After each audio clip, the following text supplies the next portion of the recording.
जय हिंद दोस्तों, मेरा नाम अरुण सिंह और आज आप देख रहे हैं दंगल एजुकेशन।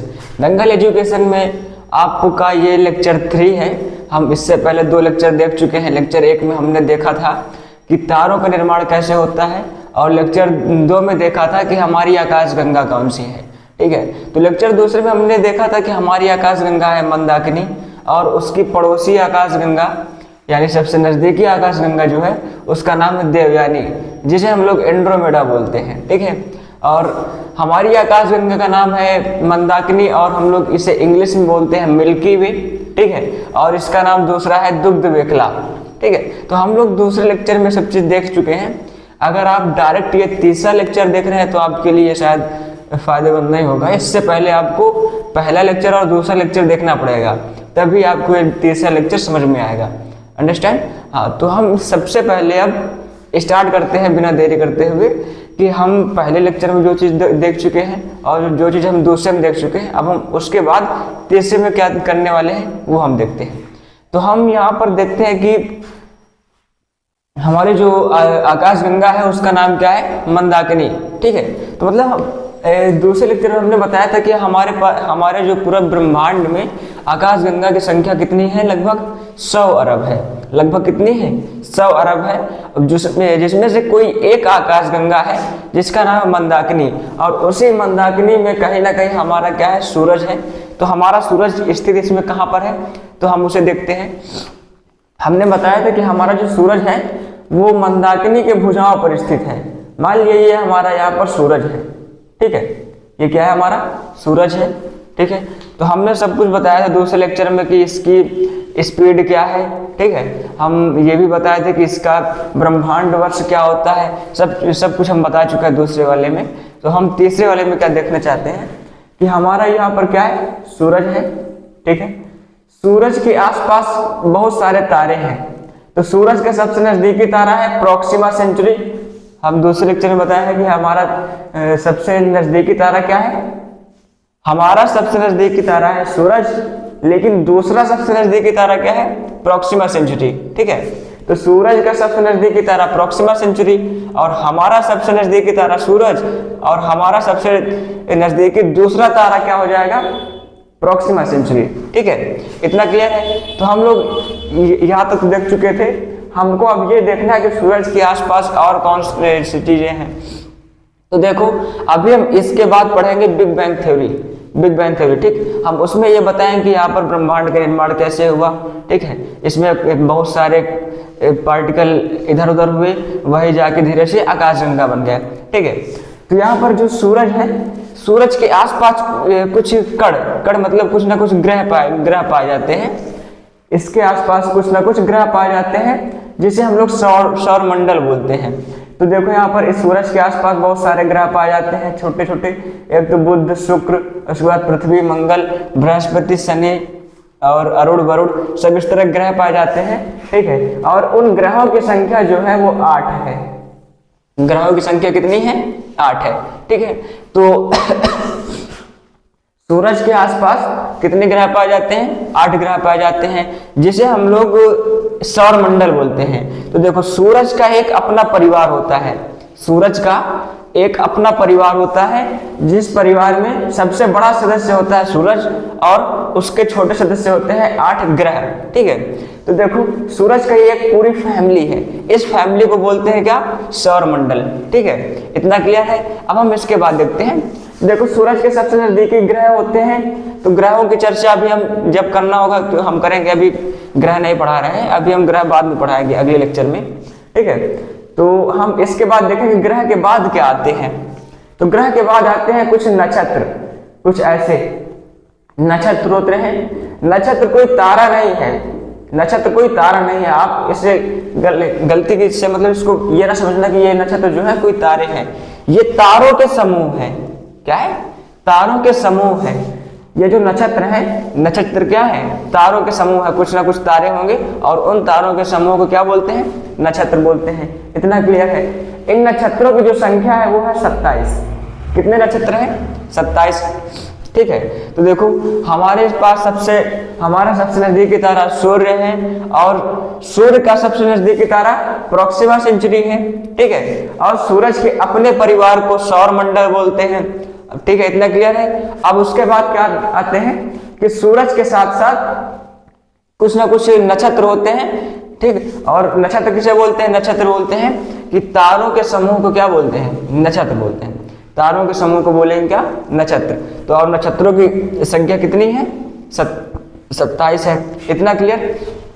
अब हम आगे देखते हैं, तो यहाँ पर देखो नक्षत्र हमने देख लिया, और हम अब अगर इसके आगे जाएंगे तो यहाँ पर कुछ ना कुछ हमको तारा मंडल दिखेंगे।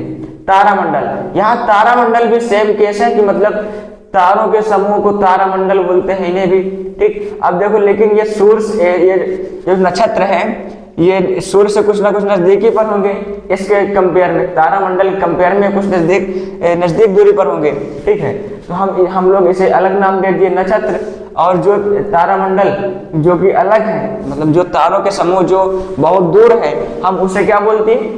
तारामंडल, ठीक है। और इन तारामंडल की जो संख्या है वो लगभग है 89। कितनी है? 89, 89, क्लियर है? इतना समझ में आ गया, ठीक है। तो देखो यहाँ पर तारामंडल देख लिए और नक्षत्र देख लिए। नक्षत्रों की संख्या है 27 और तारामंडल की संख्या कितनी है? 89, ठीक है। अब हम आगे देखते हैं कि यहाँ पर देखो ये जो कुछ होते हैं ना पंडित जी, तो वो सब किस पे काम करते हैं? वो ग्रह नक्षत्रों पर काम करते हैं। तो जैसे अगर आपका नाम कुछ ना कुछ रखा गया कि पंडित जी बोलते हैं कि आपका नाम ऐसे होना चाहिए अरुण, है ना, तो ये सब चीज ग्रह नक्षत्रों के हिसाब से सब कुछ चलता है। देखो आपका नाम, मतलब अगर आपको आपकी कुंडली बनाना है तो आपकी कुंडली आपके नाम से नहीं बनती है, समझ रहे? आपकी जो राशि होगी, राशि की बात करना है, आपकी राशि या फिर कुंडली आपके नाम से नहीं बनती है, बल्कि आपके जन्म से बनती है। कि जब भी आपका जन्म हुआ होगा, कि आपका जन्म कब हुआ, उस समय ये जो सूरज है कौन से नक्षत्र को पार करता है। हाँ, यहाँ पर एक चीज ये बताने के लिए भूल गए कि जो सूरज है वो एक महीने में ये 2.25 नक्षत्रों को पार कर जाता है। देखो मतलब ये जो आकाश गंगा है, ये पूरी आकाश गंगा ऐसे ऐसे घूम रही है, ठीक है। आकाश गंगा ऐसे ऐसे घूम रही है। तो देखो यहाँ पर आकाश गंगा घूमने का मतलब क्या है कि इसके सभी पार्टिकल, मतलब जितने भी यहाँ पर तारे हैं, ये सभी ऐसे ऐसे घूम रहे हैं, ठीक। और कुछ की स्पीड थोड़ा कम होगी, कुछ की ज्यादा होगी। तो यहाँ पर देखो सूरज भी घूमता है और इसके साथ साथ नक्षत्र भी घूमते हैं और तारामंडल भी घूमते हैं, ठीक है। तो देखो जब ये सूरज ऐसे घूमेगा और नक्षत्र भी ऐसे घूमेंगे, तो नक्षत्रों की जो स्पीड होगी वो थोड़ा कम होगी कंपेयर में किसके? सूरज के। तो सूरज थोड़ा ज्यादा स्पीड में घूमता है और नक्षत्र थोड़ा कम स्पीड में घूम पाते हैं, ठीक है, लेकिन घूमते तो सभी हैं। तो क्या होता है कि एक महीने में जो सूरज होता है वो 2.25 नक्षत्रों को पार कर जाता है, 2.25 नक्षत्रों को पार कर जाता है। तो देखो एक महीने में जब इतने को पार कर जाएगा तो 12 महीने में कितने को पार कर जाएगा? 12 महीने में 27 नक्षत्रों को पार कर जाएगा, ठीक है। तो मतलब जब सूरज पूरे 27 नक्षत्रों को पार कर जाता है तो हमारा एक साल कहलाता है। समझ में आया? तो साल कैसे बनता है? यहीं से बनता है कि जब 27 नक्षत्र सूरज द्वारा पार किए जाते हैं उसे हम लोग एक साल बोलते हैं, ठीक है। इतना क्लियर है?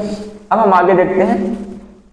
हाँ, ये बता रहे थे कि अगर कोई पंडित अपना किसी दूसरे का नाम से अगर उसकी कुंडली बनाता है तो वो वाली थोड़ा झूठी होती है। नाम से जो बनाते हैं वो थोड़ा अच्छी नहीं होती है, लेकिन जो जन्म से बनाते हैं, जन्म का मतलब आपका कितने समय पर जन्म हुआ है। अगर किसी का जन्म गांव में होता है तो वहां पर कुछ बताना मुश्किल हो पाता है कि इसका जन्म कितने बजे हुआ है, और जब इसका जन्म हुआ तो इसका मुंह किधर था, उस समय सूरज क्या कर रहा था, मतलब सूरज कौन से नक्षत्र को पार कर रहा था, है ना।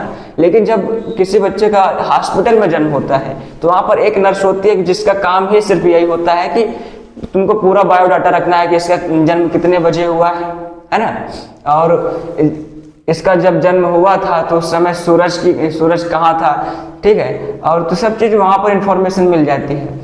इतना क्लियर है? तो देखो यहाँ पर हॉस्पिटल में थोड़ा क्या दिक्कत होती है कि आपका अगर जन्म हुआ, ठीक है, तो वहां पर आपका फिंगरप्रिंट्स नहीं लगाया जाता है। तुम्हारे पैर का फिंगरप्रिंट्स लगाया जाता है, मतलब पैर को रंग दिया जाता है और उसका एक थप्पा दे दिया जाता है, ठीक है। तो वहां पर तो बहुत सारे बच्चे होते हैं, क्या पता किसका बदल जाए। अब अगर कहीं बदल गया, ठीक है, पेरेंट्स सभी गोरे हैं और उसका जो बच्चा बदल के ले आया, बदल कर कौन सा ले आया, काला वाला ले आया, तो समझो अब घर में आके लड़ाई होगी, ये बच्चा किसका है। वो तो हॉस्पिटल वालों की गलती है ना कि वहां पर बदल गया, ये नहीं होना चाहिए। इतना क्लियर है। तो यहाँ पर समझो कि मतलब जो हमारे पंडित जो होते हैं वो किस आधार पर काम करते हैं, वो ग्रह और नक्षत्रों पर काम करते हैं। तो सबसे पहले देखो यहाँ पर ये जो सूर्य है, सूर्य के सबसे नजदीक तो ग्रह पाए जाते हैं, सूर्य के सबसे नजदीक ग्रह पाए जाते हैं, ठीक, और उसके बाद नक्षत्र पाए जाते हैं और उसके बाद तारामंडल पाए जाते हैं। तो सूर्य यहाँ पर जो हम तो रह रहे हैं सभी पृथ्वी पर, ठीक है, तो पृथ्वी से तो सबसे पहले ग्रह नजदीक होंगे, ठीक। देखो चंद्रमा तो उपग्रह हो गया, बुध शुक्र शनि रवि, वो अरुण वरुण, ये सभी क्या है, ये तो सभी ग्रह हैं। तो पृथ्वी पर रह रहे सभी जीवों पर ग्रहों का जो प्रभाव होगा वो ज्यादा पड़ेगा, है ना। तो पृथ्वी पर जितने भी लोग रहते हैं उस पर, उन लोगों पर ग्रहों का सबसे ज्यादा प्रभाव पड़ता है, ठीक। तो ग्रह जो है हमारे जीवन में बहुत सारे प्रभाव डालते हैं और उसके बाद नक्षत्र हमारे जीवन में बहुत प्रभाव डालते हैं। तो ये सब एस्ट्रोलॉजी वाले सब जो होते हैं आदमी, वो सब ये सब देखते हैं। तो हम तो जो बेसिक था हमने बता दिया कि सूरज जो है एक महीने में 2.25 नक्षत्रों को पार करता है, ठीक है, 2.25, और नक्षत्रों की संख्या कितनी होती है, 27 होती है, ठीक। और तारामंडल की संख्या 89 मतलब 89 होती है। इतना क्लियर। अब हम देखते हैं थोड़ा सा तारामंडल। देखो तारामंडल जब हम दूर से देखते हैं तो वो हमको कुछ ना कुछ अलग डिजाइन के दिखते हैं। अलग डिजाइन का मतलब जैसे अगर कोई एक थाली में सपोज दैट मान लिया कोई 10 टकले हैं, टकले का मतलब सिर को एकदम घोड़ दिया जाए और उनको 10 लोगों को एकदम सिर में सिर लगा के बैठा दिया जाए और ऊपर से ड्रोन से एक फोटो खींचा जाए, ठीक है, ड्रोन से एक फोटो क्लिक किया जाए और एक प्लेट में 10 लड्डू लगा दिया जाए और उसको थोड़ा पास से फोटो खींच लिया जाए। तो लड्डू की जो फोटो होगी और उन टकलों की जो फोटो होगी, उन दोनों की फोटो लगभग सेम दिखेगी, ठीक है, लेकिन उनमें असल में तो डिफरेंट है ना। असल में ये लड्डू है और वो तो टकले हैं, है ना। तो मतलब अगर किसी चीज की दूर से कोई फोटो ली जाती है, किसी चीज की अगर हम दूर से फोटो लेते हैं तो वो कुछ ना कुछ हमको डिफरेंट दिखाई देता है। जैसे यहाँ पर हर 26 जनवरी को भारत का नक्शा बनाया जाता है। भारत का नक्शा जैसे आदमियों को लाइन में खड़ा कर दिया जाता है भारत के नक्शे के आधार पर और उनके ड्रोन से फोटो ली जाती है, तो वो कुछ ना कुछ हमको भारत का नक्शा जैसे दिखाई देते हैं। लेकिन पास से अगर देखोगे तो पास से तो कुछ समझ में नहीं आएगा कि हाँ ये क्या इधर उधर खड़े हैं लड़के, है ना। तो किसी चीज की अगर हम दूर से फोटो लेते हैं तो हमको कुछ ना कुछ अलग स्ट्रक्चर दिखाई देता है। समझ में आया। तो यहाँ पर देखो ये जो तारामंडल है ये तो पृथ्वी से बहुत दूर पर है, तो हमको ये कुछ ना कुछ अलग डिजाइन के दिखाई देते हैं। जैसे हम नाम सुने होंगे सप्तऋषि। सप्तऋषि इन्हीं तारामंडल में से कोई एक ग्रुप होता है, कोई एक तारों का समूह होता है, जिसे हम लोग क्या बोलते हैं, सप्तऋषि। सप्तऋषि में जो तारे होते हैं कुछ ऐसे होते हैं, कुछ ऐसे, है ना, ऐसे तारे होते हैं। और इन्हीं तारों को इमेजिन किया जाता है कि ये कुछ ऐसे ऐसे, और इनको अगर हम मिला दें तो ये कुछ सप्तऋषि जैसे बन जाता है ना। यहाँ पर 7 तारों का एक समूह बन जाता है। इसे क्या बोलते हैं, सप्तऋषि बोलते हैं, ठीक है। इसे क्या बोलेंगे, सप्तऋषि। इसे हम लोग इंग्लिश में बोलते हैं उर्सा। इसे क्या बोलेंगे, उर्सा। सबसे पहले तो हमको सिर्फ एक यही पता था कि यहाँ पर सिर्फ एक ही सप्तऋषि पाया जाता है, लेकिन कुछ समय बाद हमको ये भी पता चल गया कि यहाँ पर एक सप्तऋषि नहीं, यहाँ पर 2 सप्तऋषि पाए जाते हैं। एक जो सप्तऋषि होता है वो थोड़ा साइज में छोटा होता है और एक जो सप्तऋषि है वो थोड़ा साइज में बड़ा होता है, ठीक है। तो जो साइज में छोटा होगा हम उसे उर्सा माइनर बोलेंगे। सप्तऋषि छोटा वाला मतलब उर्सा माइनर, और जो बड़ा होगा उसे क्या बोलेंगे, उसे बोलेंगे उर्सा मेजर। उसे क्या बोलेंगे, उर्सा मेजर, ठीक है। तो यहाँ पर सप्तऋषि की संख्या कितनी होती है, 2 होती है। एक तो हो गया उर्सा माइनर और एक उर्सा मेजर हो गया, ठीक है। तो यहाँ पर असल में जो इसका स्ट्रक्चर बनता है इसका कुछ ऐसा होता है। इसका जो असल में स्ट्रक्चर होगा कुछ ऐसा होगा कि ऐसे, ये जो उर्सा माइनर होगा,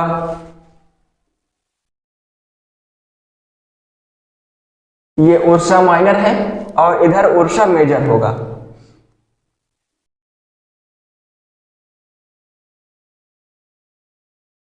कुछ ऐसा, क्लियर है। ये वाला साइज में बड़ा होगा तो ये वाला मेजर होगा, और ये वाला साइज में छोटा है तो इसे क्या बोलेंगे, माइनर, उर्सा माइनर, और इसे उर्सा मेजर। ठीक है, तो देखो यहाँ पर ये उर्सा माइनर और उर्सा मेजर। अब इन तारा मंडल के बीच में कोई एक तारा देखा गया, एक तारा देखा गया जिसे हम लोग बोलते हैं ध्रुव तारा, जिसे क्या बोलेंगे, ध्रुव तारा। तो उर्सा माइनर के आगे, उर्सा माइनर के आगे एक तारा देखा गया, ये तारा मतलब ये है ध्रुव तारा।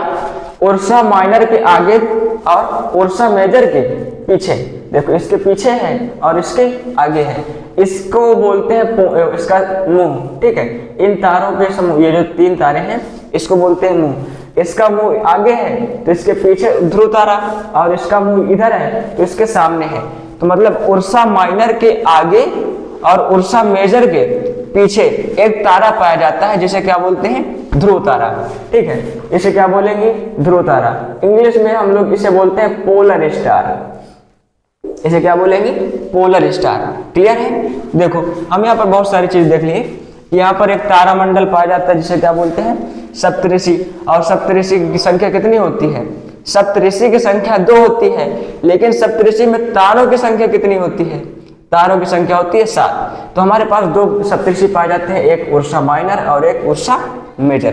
क्लियर है। अब देखो हम पहले ही बता चुके हैं, ये जो हम बता रहे हैं ये एक कोई ना कोई एक तारा मंडल है। ठीक, तारों का समूह है जो कि दूर से देखने पर हमको कुछ ना कुछ 7 तारों का समूह दिखता है, और जिसे हम लोग बोलते हैं सप्तऋषि। इतना क्लियर है। तो हम लोग यहाँ पर सप्तऋषि के बारे में देख चुके हैं, और हम इसे भी देख चुके हैं कि ये जो क्या है, पोलर स्टार है। अभी हम पोलर स्टार के बारे में और थोड़ा चर्चा करेंगे। अब हम इसके पहले, इसके बाद थोड़ा और कुछ देख लेते हैं कि तारों के समूह और कौन कौन से होते हैं। तारों का एक समूह होता है जिसे हम लोग बोलते हैं हंटर तारा, जिसे हम लोग क्या बोलेंगे, हंटर तारा। जैसे यहाँ पर देखो हंटर तारा कैसा होता है, ये हंटर तारे का जो कुछ स्ट्रक्चर होता है कुछ ऐसा होता है।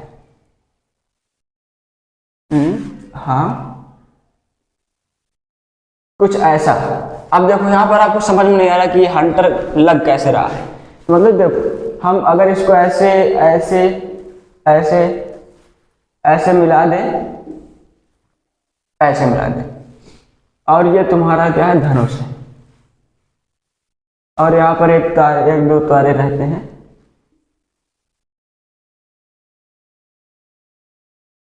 ठीक है, तो यहाँ पर मतलब कुल मिला के 18 तारे होते हैं, 18 कुछ ही, और यहाँ पर आगे और पीछे रहेंगे। ठीक है, तो देखो यहाँ पर हम लोग इसे क्या बोलेंगे, हम लोग इसे बोलेंगे हंटर स्टार। इसे क्या बोलेंगे, हंटर स्टार।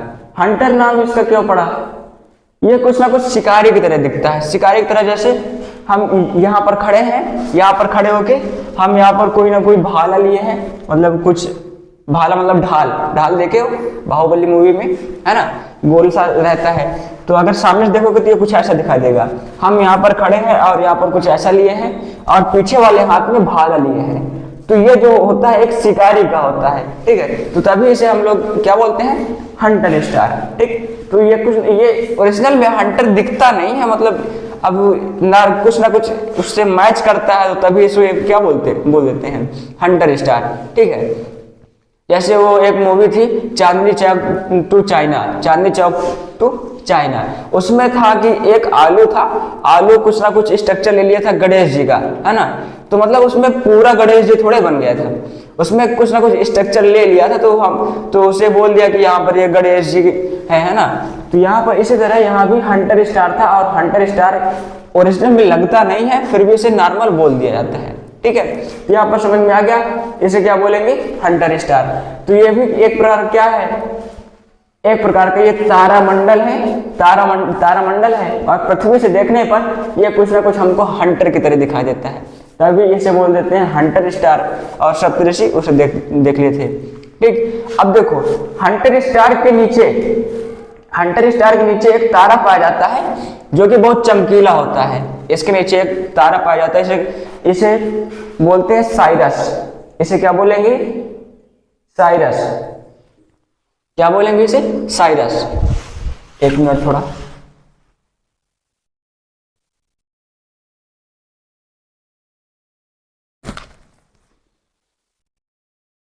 इतना क्लियर है। तो देखो यहाँ पर हंटर स्टार के नीचे एक तारा पाया जाता है जिसे क्या बोलते हैं, साइरस तारा। यह सबसे चमकीला तारा होता है।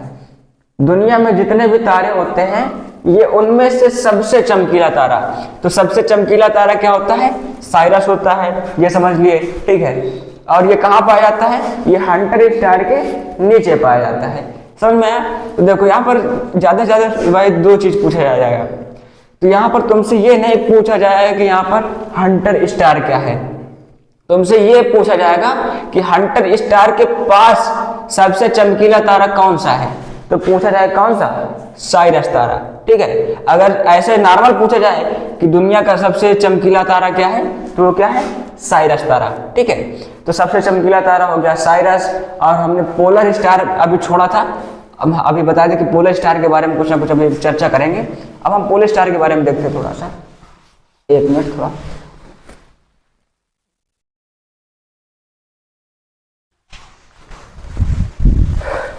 इतना क्लियर है। अब हम आगे देखते हैं।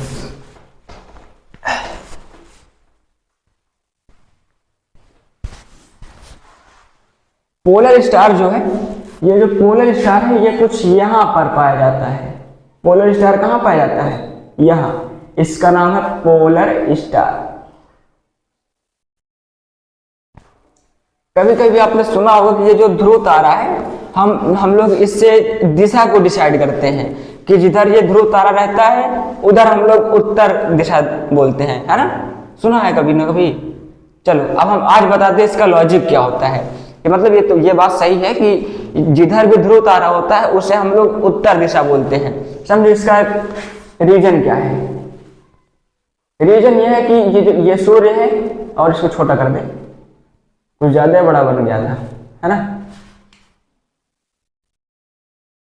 ये सूर्य है और यहाँ कहीं ना कहीं हमारी पृथ्वी है। मान लिया पृथ्वी जो है इस वाले रेवोल्यूशन पर चक्कर काटती है, मतलब ये वाले सर्कल पर चक्कर काटती है। ठीक है, ये हमारी पृथ्वी है, अर्थ। अब यहां पर समझो, हम लोग तो यहाँ पृथ्वी पर रहते हैं।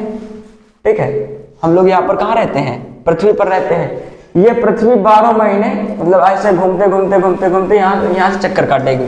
अभी यहाँ रहेगी, कुछ समय बाद यहाँ आ जाएगी, फिर कुछ समय बाद यहाँ आ जाएगी, फिर कुछ समय बाद यहाँ आ जाएगी, और कुछ समय बाद यहाँ, फिर यहाँ। मतलब ये इसका काम चलता रहेगा। यहाँ पर समझाना क्या चाहते हैं हम कि अगर ये घूमती रहेगी, अगर मान लीजिए यहाँ पर है तो हम लोग यहाँ पर हैं, पृथ्वी यहाँ पर है तो हम लोग पृथ्वी में ही ना। तो अगर पृथ्वी यहाँ पर है तो इसका मतलब हम लोग भी यहीं पर हैं। और हमसे यहाँ पर देखने पर ये ऊपर की तरफ हमको ध्रुव तारा दिखाई देता है, ऊपर की तरफ ध्रुव तारा दिखाई देता है। और हम लोग मैप में पढ़े हैं कि जो ऊपर वाला डायरेक्शन होता है हम लोग उसे नॉर्थ बोलते हैं। उसे क्या बोलते हैं, नॉर्थ बोलते हैं। तो ऊपर वाला डायरेक्शन क्या होता है, उत्तर होता है। ये तो क्लियर है, ऊपर वाला डायरेक्शन क्या हो गया, उत्तर हो गया। ठीक है, अब जब ये पृथ्वी घूमकर यहाँ पर आ गई, जब पृथ्वी यहाँ पर आ गई तो यहाँ पर ये तो पता है कि देखो पृथ्वी से ध्रुव तारा की डिस्टेंस बहुत ज्यादा है, पृथ्वी से ध्रुव तारा की डिस्टेंस बहुत ज्यादा है। तो यहाँ पर ये जो इनकी डिस्टेंस होगी ये तुमको टेढ़ी नहीं दिखाई देगी, वो तुमको लगभग परपेंडिकुलर ही दिखाई देगी, मतलब ऐसे जस्ट ऊपर दिखाई देगा। तो जस्ट ऊपर दिखाई देने का मतलब वो भी उत्तर साइड दिखाई देगा। मतलब अभी यहाँ थे तब भी तारा हमको उत्तर मतलब ऊपर दिखाई दे रहा था, जब हम यहाँ पर आ गए तब भी ये जो तारा है हमको ऊपर ही दिखाई देगा। और कुछ समय बाद घूम कर अगर यहाँ आ गए तभी तो तारा हमको ऊपर ही दिखाई देगा। ठीक है, और हम घूमकर यहाँ पर आ गए फिर भी हमको तारा ऊपर ही दिखाई दे रहा है, और घूमकर हम यहाँ आ गए फिर भी तारा हमको ऊपर दिखाई देगा।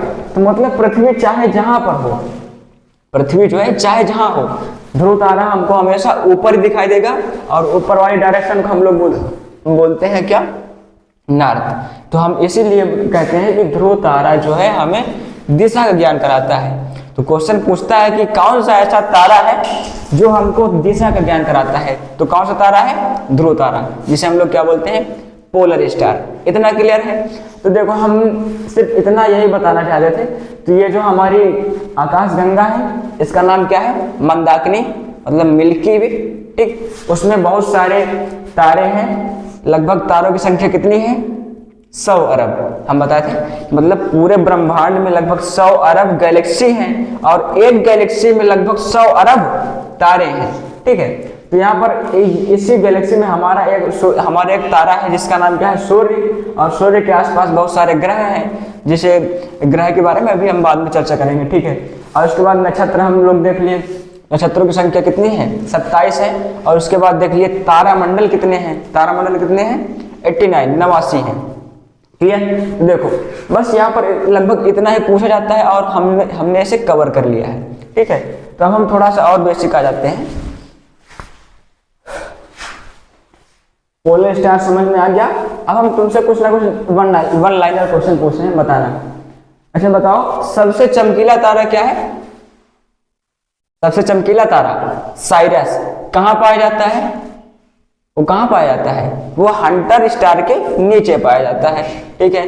पोलर स्टार क्या है, पोलर स्टार क्या है, मतलब ध्रुव तारा क्या है, ध्रुव तारा क्या है, ये हमको दिशा ज्ञान कराता है, ठीक। और ये कहाँ पाया जाता है, ये उर्सा माइनर के आगे पाया जाता है, लेकिन उर्सा मेजर के पीछे पाया जाता है, ठीक है। तो हम इतना कवर कर लिए हैं। अब हम आगे देखते हैं, इसमें कोई दिक्कत नहीं। अच्छा देखो, अगर हम एक बार कुछ और समझना चाहें कि यहाँ पर ये इसका क्रम कैसा है, देखो सूर्य का मतलब मान लिया हम यहाँ पर खड़े हैं, मान लिया क्या है, हम क्या है, सूर्य हैं, ठीक है।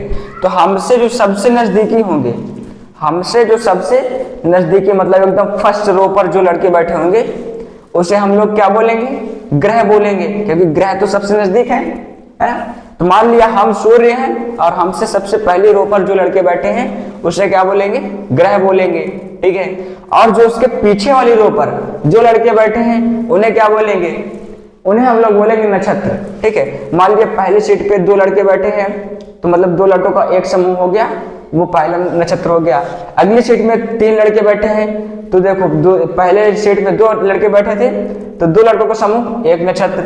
अगली सीट में 3 लड़के बैठे हैं, तो 3 लड़कों का समूह वो भी एक नक्षत्र कहलाएगा। तो यहाँ पर कितने हो गए, 2 नक्षत्र हो गए। इसी तरह कितने नक्षत्र हैं, 27 हैं, ठीक है। और जो सबसे और पीछे बैठे हैं हम लोग उसे क्या बोलेंगे, तारामंडल बोलेंगे, ठीक है। उसे क्या बोलेंगे, तारामंडल बोलेंगे, ठीक। और पूरी जो क्लास है, पूरी क्लास को हम लोग क्या बोलेंगे, पूरी क्लास को हम लोग गैलेक्सी बोलेंगे, पूरी क्लास को क्या बोलेंगे, गैलेक्सी। और पूरे पृथ्वी पर, पूरे अर्थ पर जितने भी क्लासें चलती हैं, पूरे पृथ्वी पर जितनी भी क्लासें चलती हैं हम उसे क्या बोल सकते हैं, हम उसे बोल सकते हैं ब्रह्मांड। समझ में आया, कितना क्लियर है। अब हम आगे देखते हैं थोड़ा सा।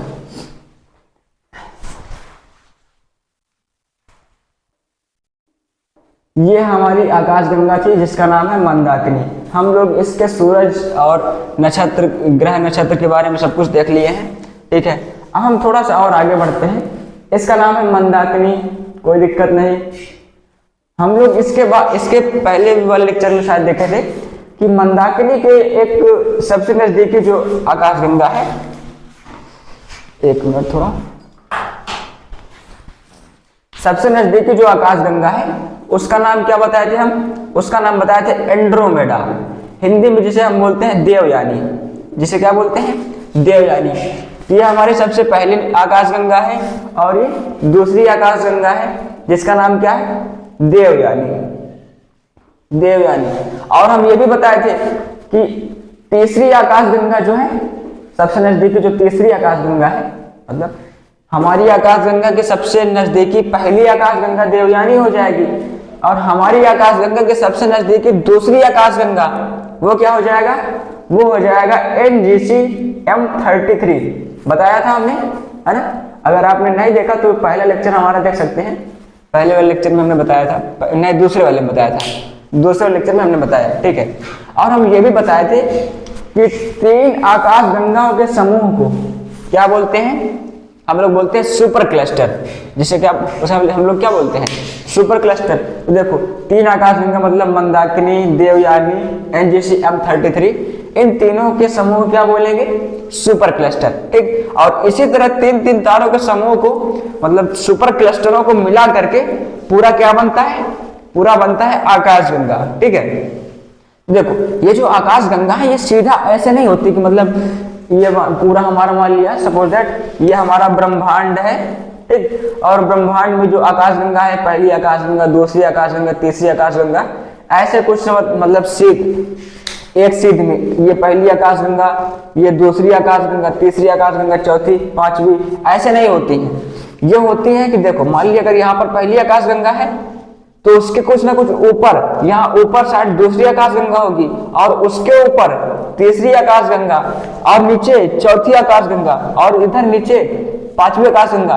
मतलब ये कुछ ना कुछ सर्पिलाकार होती हैं। कैसे होती है, सर्पिलाकार, पहली आकाश गंगा, दूसरी, तीसरी, चौथी, पांचवी, छठवीं, मतलब कुछ ना कुछ ऊपर नीचे होती हैं।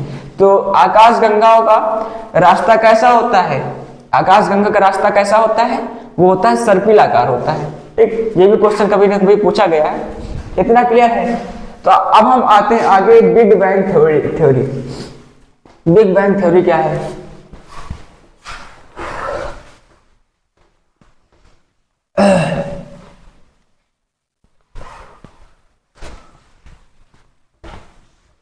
अब हम देखते हैं बिग बैंग थ्योरी क्या है। अब मार्कर रख देते हैं। देखो बिग बैंग जो थ्योरी है ये याद रखना, बस इसमें मेन चीज ये है।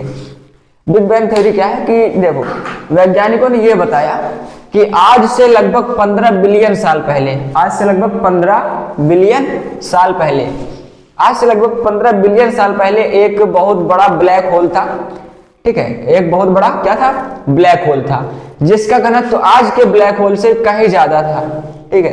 तो उस वाले ब्लैक होल का घनत्व तो कितना था, लगभग वो आज से भी बहुत ज्यादा था। तो मतलब आज जो आजकल जो ब्लैक होल पाए जाते हैं उसमें से बहुत ज्यादा उसका घनत्व था, ठीक है। वो मतलब कोई बहुत बड़ा ब्लैक होल था जिसका घनत्व बहुत ज्यादा था, आज के ब्लैक होल से भी बहुत ज्यादा। उसमें पता नहीं कौन सी एक अज्ञात शक्ति, ठीक, वो शक्ति का आज तक किसी को पता नहीं चला, ठीक है। ये बात आपको समझना पड़ेगा कि मतलब एक बहुत बड़ा ब्लैक होल था आज से लगभग 15 बिलियन साल पहले, जिसे कोई एक अज्ञात शक्ति उसे पकड़कर खींच रही थी, पकड़कर क्या कर रही थी, खींच रही थी। तो जब उसको खींच रही थी तो धीरे धीरे खींचता गया, ठीक है। और वो कुछ समय बाद जाकर क्या हो गया, वो ब्लास्ट कर गया, क्या कर गया, वो ब्लास्ट कर गया, ठीक है। देखो तो मतलब